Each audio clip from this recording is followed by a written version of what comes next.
ہمارے دکھوں کا واحد علاج اسلام. دیکھیے انسانی زندگی میں دکھ اور سکھ ان کا چولی دامن کا ساتھ ہے. دکھ بھی ہے، سکھ بھی ہے. سردی کے ساتھ گرمی بھی ہے، نرمی کے ساتھ سختی بھی ہے. ان مع العسر یسرا ان بعد العسر یسرا. یسر کے ساتھ عسر ہے، عسر کے ساتھ یسر ہے. لیکن انسان نفسیاتی طور پر متاثر جو ہوتا ہے زیادہ وہ تکلیف سے، دکھ سے ہوتا ہے. خوشی آتی ہے تو وہ ایسے گزر جاتی ہے، اس کا وقت کا بھی پتہ نہیں چلتا گزرتے ہوئے، بڑی تیزی کے ساتھ وقت گزر جاتا ہے. لیکن غم کا معاملہ ہو جائے تو ایک ایک لہجہ جو ہے وہ بڑا کٹھن ہو جاتا ہے، بڑی مشکل سے گزرتا ہے. تو انسان کے احساسات پر زیادہ جو اثر آتا ہے وہ دکھ کا آتا ہے. بعض فلسفے دنیا میں ایسے ہیں کہ جنہوں نے اس دکھ، خاص طور پر جو حساس انسان اس کو محسوس کرتا ہے، اس کے اعتبار سے یہ کہا ہے کہ دنیاوی زندگی نرا دکھ ہی دکھ ہے. آپ کو معلوم ہے کہ تعداد انسانوں کی بہت بڑی تعداد ہے جو بدھ مت کی پیروکار ہے. اور بدھ مت کا کلمہ طیبہ یہ ہے، یعنی یہ ان کا اصل الاصول ہے، جیسے ہمارے دین کا اصل الاصول ہے لا الہ الا اللہ محمد رسول اللہ، کلمہ طیبہ. ان کا جو کلمہ طیبہ ہے وہ یہ سروم دکھم، سب دکھ ہی دکھ ہے، سب مصیبت ہی مصیبت ہے. انسانی زندگی جو ہے وہ تو صرف دکھوں سے اور تکلیفوں سے عبارت ہے. اسی کو غالب نے بھی کہا ہے، آپ نے یہ شعر غالب کا میں نے بہت سے دروس میں سنا ہوگا کہ قید حیات و بند غم اصل میں دونوں ایک ہیں. یہ قید حیات ہے، ابھی آپ حدیث سن رہے تھے الدنیا سجن المومن. مومن کے لیے یہ دنیا کی زندگی جو ہے جیل خانہ ہے، یہ قید ہے، قید حیات. جیسے جیل میں آدمی اپنی مرضی سے نہیں جاتا، بھیجا جاتا ہے، اپنی مرضی سے نہیں نکلتا بلکہ نکالا جاتا ہے. اسی طرح لائی حیات آئے قضا لے چلی چلے، اپنی خوشی سے آئے نہ اپنی خوشی چلے. تو دنیا کی زندگی جو ہے وہ واقعتاً ایک اعتبار سے قید خانہ ہے. قید حیات و بند غم اصل میں دونوں ایک ہیں. جب تک یہ زندگی رہے گی غم بھی لگا رہے گا، تکلیفیں لگی رہیں گی، مصائب آتے رہیں گے، انسان کو دکھوں کا سامنا رہے گا، واسطہ رہے گا. موت سے پہلے آدمی غم سے نجات پائے کیوں؟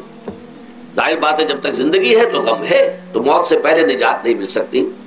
اگرچہ اس کے بعد کا اگلا مرحلہ جو ہے، جو حقیقت کو جاننے والے ہیں وہ تو جانتے ہیں کہ اس کے بعد تو غم کا اور بڑا کڑا مرحلہ آنے والا ہے. اب تو گھبرا کے یہ کہتے ہیں کہ مر جائیں گے، مر کے بھی چین نہ پایا تو کدھر جائیں گے.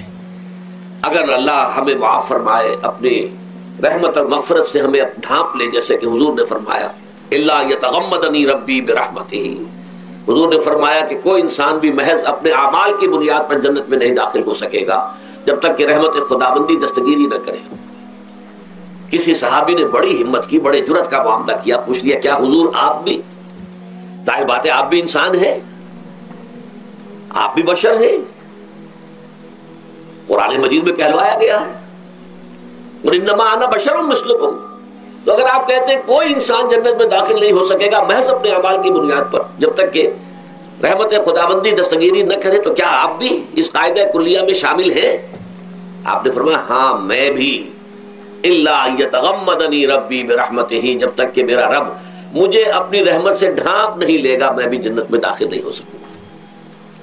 تو اس اعتبار سے اللہ تعالیٰ وہاں ہمیں بچا لے. لیکن جو وہاں نہیں بچایا گیا، اب ظاہر بات ہے کہ اس کے لیے جو مصیبت ہے وہ تو پھر دائمی ہے، ابدی ہے، دکھ ہی دکھ ہے. میں اس کی طرف زیادہ جانا نہیں چاہتا. اس وقت اصل میں میرا موضوع جو ہے وہ اس دنیا میں دکھوں کا علاج. اب اس اعتبار سے غور کیجئے، دکھ دو قسم کے ہیں. قرآن مجید پر جتنا میں نے غور کیا، دکھ ایک تو وہ ہے کہ جو ناگہانی طور پر آ جاتے ہیں، اس میں ہماری کسی غلطی کو دخل نہیں ہوتا. وہ کوئی آفت سماوی ہے، کوئی زلزلہ آ گیا ہے. ابھی آپ کو معلوم ہے بھوج جو قصبہ تھا گجرات اسٹیٹ کا، انڈیا کا پورا ختم ہو گیا. اس میں بہت سے مسلمان بھی تھے. جب کوئی آفت سماوی آتی ہے تو وہ ظاہر بات ہے کہ پھر سب کے سب لوگ اس کی لپیٹ میں آ جاتے ہیں. زلزلہ آ گیا، کوئی اور طوفان آ جائے، جیسا کہ کئی مرتبہ آپ نے اخبارات میں پڑھا ہوگا اس سال امریکہ میں بہت طوفان آئے ہیں. مشرقی ساحل پر بار بار طوفان آئے، وہاں بھی لوگ مرتے ہیں، وہاں بھی چھتیں اڑ جاتی ہیں، وہاں بھی تباہی جو ہے آتی ہے. تو اس حوالے سے ایک تو ہے وہ ناگہانی آفات، آفت عرضی ہو یا آفت سماوی ہو. زلزلہ ہے یا آفت عرضی ہے، طوفان آ گیا ہے، کوئی سائیکلون آ گیا یا آفت سماوی ہے.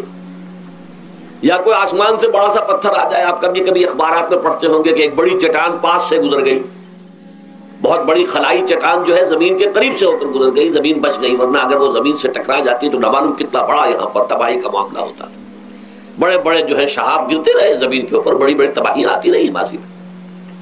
تو ایک تو یہ ہے, اور ان میں بھی تقسیم کیجئے, یہ ناگہانی تکلیف, ناگہانی مصیبت, یا کوئی آفت سماوی یا آفت ارضی, اس کی بھی پھر دو قسمیں ہو گئی. ایک وہ کہ جو افراد کو متاثر کرتی ہے انفرادی سطح پر. آدمی سڑک پر جا رہا تھا, پیچھے سے آ کر کسی گاڑی نے ٹکر ماری, گر گیا, ٹانگ ٹوٹ گئی. اب ظاہر بات ہے کہ اس میں اس کا کوئی قصور نہیں, یہ اللہ تعالیٰ کی طرف سے بات آ گئی ہے. یا یہ کہ کوئی اگر اجتماعی سطح پر آیا, جیسا کہ زلزلہ ہے, یا جیسا کہ کوئی سائیکلون ہے, کوئی بڑا طوفان ہے, بہت بڑے فلڈز آ گئے ہیں. اس وقت بھی موزمبیق میں بہت بڑا فلڈ آیا ہوا ہے, ساؤتھ افریقہ میں, اور افریقہ میں پچھلے سال بھی بہت بڑا فلڈ آیا تھا, بڑی تباہی آ رہا. تو یہ آفت سماوی, یہ ظاہر بات ہے کہ اجتماعی سطح پر آتی ہے, بڑی بڑی مقدار میں, تعداد میں لوگ متاثر ہوتے ہیں, لاکھوں لوگ بے گھر ہو جاتے ہیں, ہزاروں آدمی مارے جاتے ہیں. تو پہلی شکل جو ہے دکھ کی, جیسا کہ میں نے عرض کیا, وہ ناگہانی دکھ, کوئی آفت ارضی, کوئی آفت سماوی, خواہ وہ انفرادی ہو خواہ اجتماعی. اس کے ضمن میں کیا علاج ہے؟ ظاہر بات ہے کہ اس کا علاج یہ تو نہیں ہو سکتا کہ آپ اس کو ختم کر سکیں. انگریزی کا ایک محاورہ ہے, what cannot be cured must be endured. جو چیز جو ہے جس کا علاج نہیں ہو سکتا وہ تو برداشت کرنی پڑے گی. بعض بیماریاں بھی ایسی ہیں, ڈائبٹیز ہو گئی ہے, شوگر کا مرض ہو گیا, ڈاکٹر آپ کو بتائے گا کہ بھائی اب یہ مرض جائے گا نہیں, اب آپ کو اس مرض کے ساتھ ہی اپنے آپ کو ایڈجسٹ کر کے اپنی غذا وغیرہ اس کے مطابق طے کر لیجیے, ورنہ یہ کہ یہ نہ سمجھیے کہ یہ مرض چلا جائے گا. تو what cannot be cured must be endured. لہذا ان آفت سماوی و ارضی, چاہے وہ انفرادی سطح پر متاثر کرتی ہوں انسانوں کو, اور چاہے اجتماعی سطح پر, اس کا تو علاج ایک ہی ہے. عربی میں بھی ایک محاورہ یہ ہے کہ کسی نے پوچھا تھا کہ بچھو کے کانٹے کا کیا علاج ہے؟ البکاء الی الصباح, رات کو اگر کاٹا ہے کسی بچھو نے تو روتے رہو صبح تک, یہ علاج ہے, اس کا اور کوئی علاج ہے ہی نہیں. تو جو چیز لا علاج ہے اسے برداشت کرنا. گویا کہ یہاں جو اصل شے ہوگی کہ دنیاوی آفات, ارضی و سماوی آفات, ناگہانی آفات, ناگہانی مصیبتیں, ان کے ضمن میں ہمیں ایسی شے کی ضرورت ہے جو ہمارے اندر برداشت پیدا کر دے, اس کو جھیلنا آسان بنا دے, ہم اس کی وجہ سے بجھ کر نہ رہ جائیں, ہماری ہمتیں جواب نہ دے جائیں, ہمارا ارادہ ختم نہ ہو جائے, ہمارا حوصلہ پست نہ ہو جائے, بلکہ برداشت ہو, جھیلنا ہو, تحمل ہو. ابھی بٹر صاحب کہہ رہے تھے اللہ تعالیٰ ذرا سا متحمل ہے. میں نے کہا یہ بہت غلط بات کہہ رہے, اللہ بہت متحمل ہے. وہ ذرا سا تو یوں سمجھیے کہ ان کے کہنے کے انداز میں یہ بات آ گئی, ذرا سا رحیم بھی ہے. نہیں, وہ بہت رحیم ہے, بہت متحمل ہے, بہت حلیم ہے. لیکن یہ کہ ہمیں یہ جو آفات سماویہ اور ارضیاں ہیں جو ہمارے اوپر آ جاتی ہیں اللہ کی طرف سے, ان کے ضمن میں ذہنی ایک ایٹیچیوڈ پیدا ہو جائے, سوچ کا ایک خاص رخ بن جائے, انسان کے احساسات ایک خاص طرز پر ڈھل جائیں, تو پھر ان کو برداشت کرنا آسان ہو جاتا ہے. اور وہ کیا ہے؟ وہ ہمارے ایمان کا لازمی تقاضا ہے. ایمان ہمیں یہ بتاتا ہے کہ کوئی مصیبت زمین میں آتی ہے نہ تمہاری جانوں پر آتی ہے بغیر اذن رب. جو کچھ آ رہا ہے اللہ تعالیٰ کے فیصلے سے آیا ہے. یہ کوئی اندھا بہرا مادہ نہیں ہے, یہ کوئی اندھا بھینسا نہیں ہے کہ اس نے آ کے آپ کو ٹکر مار دی ہے. نہیں, یہ تو سمیع و بصیر, علیم و خبیر اللہ, اور حکیم اور قدیر اللہ کا فیصلہ ہے. لہذا یہ من جانب اللہ ہے, اس کو تم سمجھو کہ اللہ تعالیٰ کی طرف سے ہے. اور جب اللہ کی طرف سے ہے تو سورہ آل عمران میں فرمایا بیدہ الخیر, اس کے ہاتھ میں تو خیر ہی خیر ہے. یعنی بظاہر تمہیں محسوس ہوتا بھی ہو کہ یہ میرے لیے تکلیف دہ بات آ گئی ہے, تو اس کو یوں سمجھو کہ اس کا نتیجہ جو میرے حق میں نکلے گا وہ خیر ہوگا. فوری طور پر تو تکلیف ہے, مجھے اچھی نہیں لگ رہی, ناگوار ہے, لیکن نتیجہ اس کا خیر نکلے گا. جیسے بچہ بیمار ہے, ماں اسے دوا پینے پر مجبور کر رہی, کڑوی دوا ہے, وہ تو سمجھتا ہے مجھ پر بڑا ظلم ہو رہا ہے. یا آپ لے گئے اسے ڈاکٹر کے ٹیکا لگوایا ہے, وہ تو چیخ رہا ہے, رو رہا ہے, لیکن آپ کو معلوم ہے, کاش اسے بھی معلوم ہو جائے کہ میرے خیر کے لیے, میرے بھلے کے لیے, اگر اسے یہ معلوم اور محسوس ہو جائے تو اس کی تکلیف اس کے اندر بہت کمی آ جائے گی، وہ سہار لے گا اس کو، وہ برداشت کرے گا۔ اس حوالے سے اس کا جو ہمارے دین میں اس کا نام ہے، اس ذہنی کیفیت کا، ان احساسات کا، اسے ہم کہتے ہیں تسلیم و رضا۔ جو کچھ آ رہا ہے اللہ کی طرف سے آ رہا ہے، لہذا سر تسلیم خم ہے، اے اللہ ہم قبول کرتے ہیں، رضا، ہر حال میں تیری رضا پر راضی ہیں، جو تیرا فیصلہ ہے ہمیں بصر و چشم ہو، تسلیم و رضا۔ ہم بھی تسلیم کی خو ڈالیں گے، بے نیازی تیری عادت ہی صحیح، اللہ تو بے نیاز ہے، لیکن اے اللہ تو ہمارے لیے جو بھی تکلیف کا تو نے فیصلہ کیا، ہم تسلیم کی خو ڈالیں گے، عادت پیدا کر لیں گے اپنے اندر کہ ہر ساقی ماریخ کہنے الطاف است، یہ میرا ساقی میرے پیالے میں جو کچھ ڈال دے اس کا لطف و کرم ہے۔ یہ مقام رضا ہے، یہ ایمان کا ایک ایسا تقاضا ہے کہ جس کو ہم کہیں گے ایمان کی حلاوت، ایمان کی مٹھاس۔ اگر آپ کا منہ کڑوا ہو جائے تو آپ چینی کھاتے ہیں تاکہ منہ کا ذائقہ ٹھیک ہو جائے۔ اگر تکالیف کی وجہ سے، دکھ کی وجہ سے آپ کے احساسات کے اندر کوئی خرابی پیدا ہو رہی ہے، یہ جو مقام رضا ہے یہ اس کے لیے قند ہے، یہ اس کے لیے چینی ہے، یہ اس کے لیے شہد ہے، یہ اس کی تلخی کو ضائع کر دینے والی شیء ہے کہ اللہ تیری رضا پر راضی، راضی برضائے رب۔ اب اس کے ضمن میں سمجھیے، یہ تو اصولی بات میں نے آپ کو بتا دی، اس کی 3 کیفیات ہو سکتی ہے کیوں اللہ کی طرف سے یہ چیزیں آتی ہیں۔ سب سے پہلی شے ہے، اب وہ جو آیات میں نے سنائی تھی وہ سن لیجیے پہلے ترجمہ۔ سورہ تغابن میں فرمایا ما صاب من مصیبت الا باذن اللہ، دیکھو کوئی مصیبت تم پر نہیں آ سکتی، نہیں آتی مگر اللہ کے اذن سے۔ ومن یؤمن باللہ، اور جو شخص اللہ پر ایمان رکھتا ہو، یہد قلبہ، اللہ اس کے دل کو ہدایت دے دیتا ہے، اس کے دل کو سکون عطا کر دیتا ہے، وہ راضی برضائے رب ہو جاتا ہے، اس میں شکوہ نہیں رہتا، اس میں شکایت نہیں ہوتی، اس میں تلخی نہیں ہوتی، کیوں ہو گیا، کیسے ہو گیا، کیوں ہو گیا، نہیں ہونا چاہیے، نہیں۔ یہ سارا جو پیچ آدمی کھاتا رہتا ہے نا اندر ہی اندر، وہ جو پیچ کھا رہا ہے، یہ سب پیش نجات نہیں گئی۔ برو کشید سے پیچا کہ ہستبود مرا، چے اقدہا کے مقام رضا کشود مرا۔ یہ پیچ کھانا جو ہے، پیچا کے ہستبود، اس سے اللہ تعالیٰ نے مجھے نجات دے دی ہے مقام رضا کے ذریعے سے۔ کتنے بڑے بڑے عقدے میرے حل ہو گئے اس مقام رضا سے، چے اقدہا کہ مقام رضا کشود میرے تو بہت سے عقدے اس سے حل ہو گئے۔ اس حوالے سے ایک موٹی بات تو یہ ہو گئی، لیکن اب اس کو 3 حصوں میں تقسیم کیجئے۔ پہلی بات یہ کہ یہ اللہ کی طرف سے آزمائش کے طور پر آتے ہیں۔ آزمائش، میرا بندہ اس پر صبر کرتا ہے یا نہیں، یا میرے خلاف بکواس کرنے پر آمادہ ہو جاتا ہے۔ اللہ تو ایسا ہے، اللہ نے تو ہم پر کبھی کرم کیا ہی نہیں ہے، اللہ تو ظالم، معاذ اللہ معاذ اللہ معاذ اللہ۔ کہیں ایسا تو نہیں، میرا بندہ جو ہے تکلیف کو جھیلتا ہے میری وجہ سے، یہ سمجھ کے کہ اللہ کی طرف سے آئی۔ یہ صبر جو ہے یہ بہت بڑی کامیابی ہے اگر انسان کو حاصل ہو جائے۔ اور اس صبر کے نتیجے میں 2 اور باتیں پیدا ہوتی ہیں۔ یہ مضامین علیحدہ علیحدہ دروس کے اندر آتے رہے ہیں، لیکن آج ایک نئے عنوان کے تحت جمع ہو کر آ رہے ہیں۔ پہلی بات یہ ہوتی ہے کہ یہ امتحان کا نتیجہ کیا نکلتا ہے کہ آپ نے ایک امتحان پاس کیا تو آپ کے اگلے درجے میں ترقی ہو جاتی ہے۔ 5ویں کا امتحان پاس کر لیا نا تو 6ٹھی میں جائیں گے، اب 6ٹھی کا امتحان پاس کریں گے تو 7ویں میں جائیں گے، 7ویں کا پاس کریں گے تو 8ویں میں۔ درجہ بدرجہ انسان کی دینی، ایمانی اور روحانی ترقی کا ذریعہ یہ آزمائش بنتی ہے۔ جتنا اس میں صبر ہوگا، جتنا اس میں تسلیم و رضا جو ہے آپ حاصل کرتے جائیں گے تو آپ کے درجے بلند ہوتے چلے جائیں گے۔ آپ کا امتحان کڑے سے کڑا آئے گا، بڑے سے بڑا آئے گا، مشکل سے مشکل تر آئے گا۔ ایک وقت میں ایم اے کا امتحان بھی آپ کو دینا ہوگا، ایک وقت میں ہو سکتا ہے پی ایچ ڈی کے لیے تھیسس آپ لکھیں، پھر اس کے اوپر جو ہے ٹیم بیٹھی ہوئی اور آپ سے وہ بحث کرے، جرا کرے آپ سے، وہ بھی کرنا ہوگا۔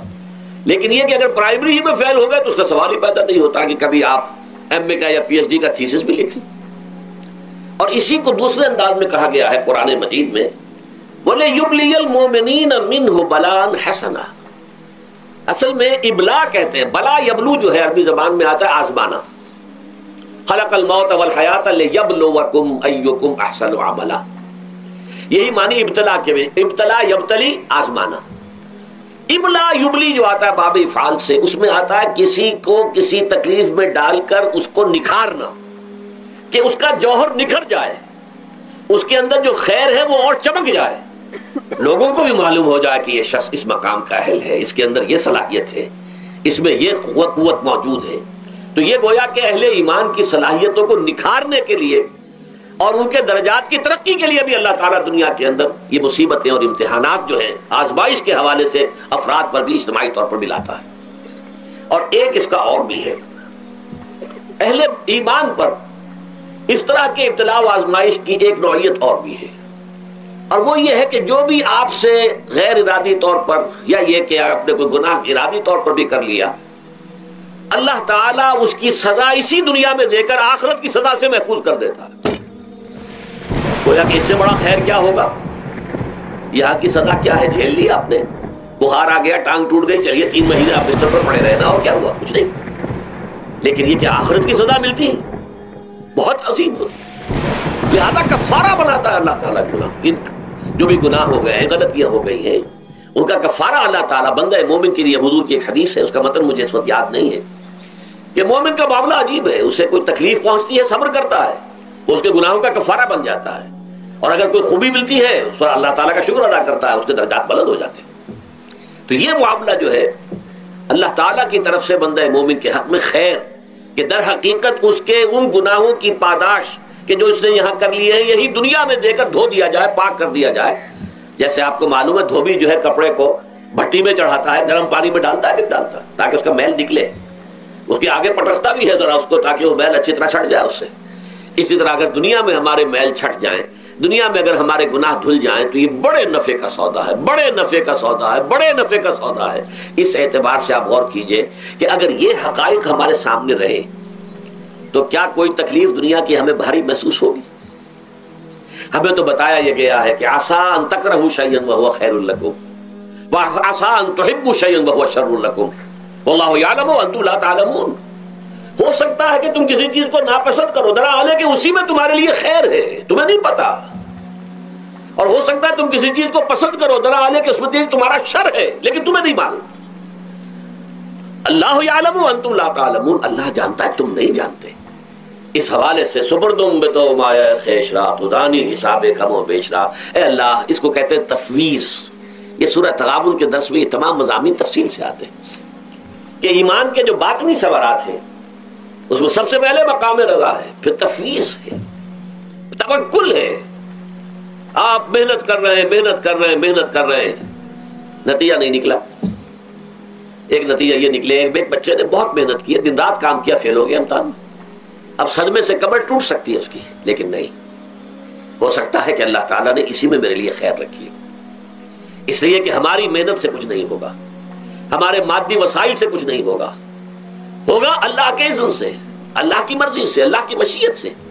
یہ ہمارے لیے خاص طور پر اس اعتبار سے بہت اہم نکتہ ہے، ہم سب راہ حق کے مسافر ہیں، اپنے اپنے بس پڑتے محنت کر رہے ہیں، وقت بھی صرف کر رہے ہیں، مال بھی صرف کر رہے ہیں، محنت کر رہے ہیں، مشقت کر رہے ہیں، لیکن فرض کیجئے جیسا کہ ہے، پھر واقع فرض کیا کیجئے، وہ تو واقع سامنے کی بات ہے، نتائج نکلتے نظر نہیں آ رہے، قدم نہیں بڑھ رہے، ہماری طرف لوگوں کا رجوع عام نہیں ہے، ٹھیک ہے، اس پر قطعاً بدل ہونے کی بات نہیں، یہ اللہ تعالیٰ کی مشیت میں ہوگا، جب وہ چاہے گا تب ہوگا۔ ہمارا کام یہ کہ اپنا فرض ادا کیے چلے جائیں بس، اور نتیجے سے بالکل ذہن کو اپنے منقطع کر لیں، ذہن کا کوئی تعلق آپ کے نتیجے کے ساتھ نہ رہے۔ یہ جب تک کیفیت ہماری نہیں ہوگی، ہم اس راہ پر استقامت اور مدام اس پر محنت اور جد و جہد کرنا جو ہے وہ ہمارے لیے ممکن نہیں رہے گا۔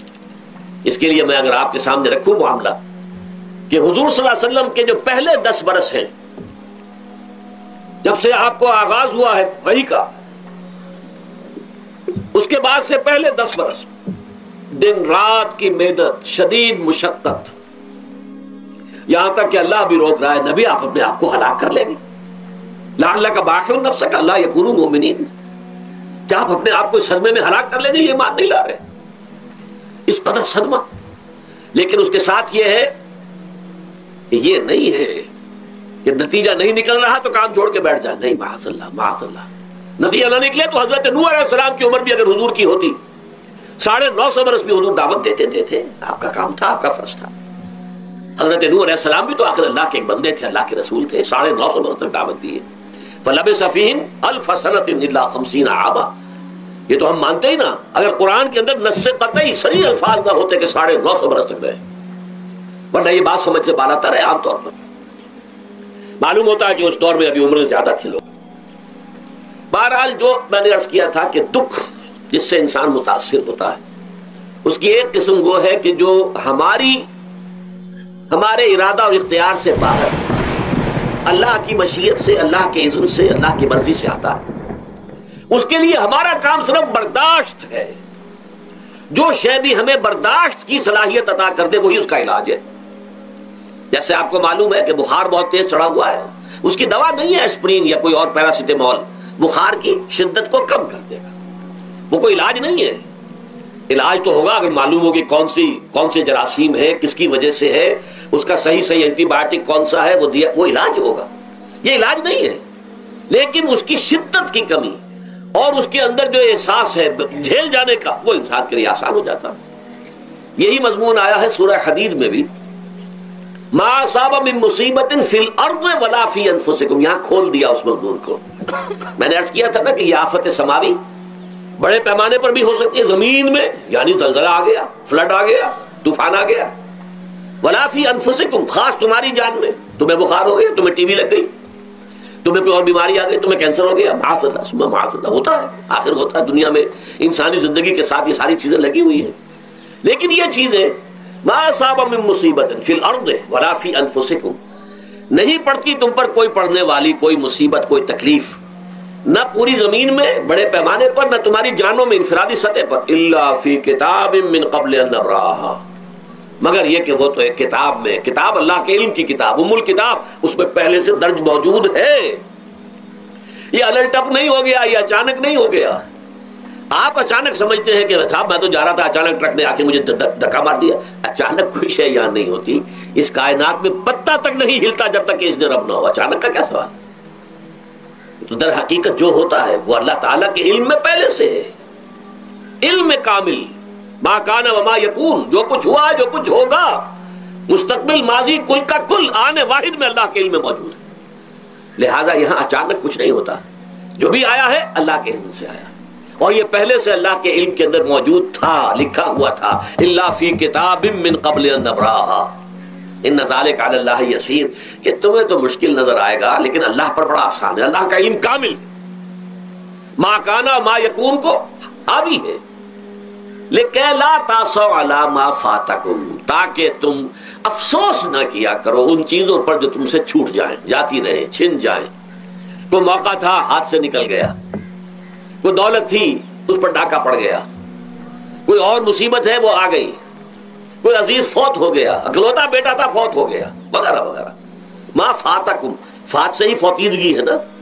جو شے بھی نکل جائے, چلی جائے, ہاتھ سے جاتی رہے, چاہے وہ کوئی آپ کا عزیز تھا جو فوت ہو گیا تو آپ کے ہاتھ سے نکل گیا, یا کوئی مال تھا جو آپ کے قبضے سے نکل گیا, ڈاکہ پڑ گیا, چوری ہو گئی, نقصان ہو گیا کاروبار میں بہت بڑا, اس پر افسوس نہ کیا کرو. اگر افسوس کرو گے تو اس کا مطلب کیا ہوگا کہ تمہیں اللہ پر اعتماد نہیں ہے, یا تم سمجھتے ہو کہ اللہ کے سوا بھی کوئی ہے جو یہ کام کر سکتا ہے. کائنات میں تو ایک ہی کی مرضی چلتی ہے, وہ ہے اللہ. لہذا اگرچہ وہ کسی کے ذریعے سے تکلیف آپ کو پہنچی ہے, کسی نے آپ کو پتھر مارا ہے, وہ پتھر ہو سکتا ہے آپ کو نہ لگتا, لگ گیا ہے تو اللہ کے فیصلے سے لگا ہے. اس کا باپ بھی نہیں پتھر مار سکتا آپ کو اگر اللہ کا اذن نہ ہو. لہذا آپ پتھر مارنے والے کو بھی مجرم سمجھیے, ٹھیک ہے, اس سے بھی قصاص لینے کا آپ کو حق ہے, لیکن یہ جان لیجئے کہ جو آیا ہے پتھر وہ اذن رب سے آیا ہے. اب ظاہر بات ہے کہ اگر یہ کیفیت ہوگی تو غصہ اتنا نہیں ہوگا اس شخص پر کہ جس نے یہ کام کیا ہے, بلکہ ہو سکتا ہے آدمی مسکرا کے رہ جائے. جیسے کہ وہ میں واقعہ سناتا رہا ہوں اپنے دروس میں کہ ایک درویش مرد آدمی جا رہا تھا, جو رب کرے سو ہو, جو رب کرے سو ہو, جو رب کرے سو ہو. کسی شخص نے پتھر اٹھا کر دے مارا, اس کے سر پہ لگ گیا کہ اس نے پیچھے پلٹ کر دیکھا کس نے مارا ہے. اس نے کہا مجھے کیا دیکھتے ہو, جو رب کرے سو ہو, یہ تو رب کے بادر سے. اس نے کہا مجھے تو یہ پتھر رب کے مارے ہی لگا ہے, لیکن میں دیکھ یہ رہا تھا بیچ میں کس کا منہ کالا ہو گیا, اپنے لیے کس نے ایک گناہ کما لیا, اپنے لیے کس نے ایک مصیبت جو ہے وہ مول لے لی, وہ بیچ میں تم آ گئے ہو. پتھر اللہ کی طرف سے آیا ہے, لیکن اس کا عذاب, اس کا وبال تم پر آ جائے گا. بہرحال یہ تو میں نے عرض کیا آپ کے سامنے, وہ چیزیں کہ جو آ جاتی ہیں, وہ تکالیف, وہ مسائل جو اللہ کی طرف سے من جانب اللہ ہے, اس میں آپ کسی کو مورد الزام نہیں ٹھہرا سکتے, وہ آپ پر آ گیا. دوسری تکلیفیں وہ ہیں جن کے لیے فارسی میں کہتے ہیں خود کردہ، اپنے ہاتھوں جو مصیبتیں آتی ہیں. اس کے لیے میں نے آپ کو سورہ شورى کی آیت سنائی، ما اصابکم من مصیبت فبما کسبت ایدیکم ویعفو عن کثیر. جو مصیبت بھی تم پر آتی ہے انسانوں، وہ تمہارے اپنے ہاتھوں کے کرتوتوں کی وجہ سے آتی ہے. اور ابھی تو اللہ بہت سی چیزوں کو تو معاف بھی کرتا رہتا ہے، ہر تمہاری غلطی پر پکڑتا نہیں ہے، ہر خطا کے اوپر تمہیں سزا نہیں دیتا ہے، کوئی سزائیں معاف بھی کرتا رہتا ہے، عفو و درگزر سے بھی کام لیتا ہے، بہت متحمل اور حلیم بھی ہے، بہت رحیم اور غفور بھی ہے اور کریم بھی ہے. لیکن یہ کہ یہ جان لو کہ ایک مصیبتیں وہ ہیں جو تمہاری اپنی پیدا کرتے ہیں، بما کسبت ایدیکم، تمہارے اپنے ہاتھوں کی کمائی. یہ کون سی خود کردہ؟ یہ در حقیقت ہے اجتماعی نظام جو انسان بناتا ہے. اس اجتماعی نظام کو غلط کر کے اگر اس نے اپنے لیے مصیبتیں کھڑی کر لی، مصیبت ہے لیکن یہ مصیبت تمہارے اپنے ہاتھوں کی لائی ہوئی ہے. تم نے نظام غلط بنایا ہوا ہے، تم نے دولت کی تقسیم غلط کی ہوئی ہے. اللہ نے تو رزق پیدا کر دیا اور سب کے لیے کافی ہے. یہ تم نے کیا ہے کہ ایک طرف کچھ لوگوں کے کھتے بھرے ہوئے ہیں اور ایک طرف کوئی فاقے سے مر رہا ہے. یہ خود کردہ ہے، یہ ہمارا کبھی ہے، یہ تم نے نظام غلط بنایا ہے. یہ جو نظام کے اندر خرابی ہے یہ تمہاری اپنے کرتوت ہیں. تم نے خود نظام کے اندر غلطی رکھی ہوئی ہے، ناانصافی گھولی ہوئی ہے، اس کا زہر گھولا ہوا ہے. یہ تمہارے اپنے کرتوتوں کی وجہ سے، اور اس کا علاج تمہیں کرنا پڑے گا خود. اور وہ علاج کیا ہوگا؟ اور نظام کو صحیح قائم کرو. اللہ کا دیا ہوا نظام، نظام عدل و قسط،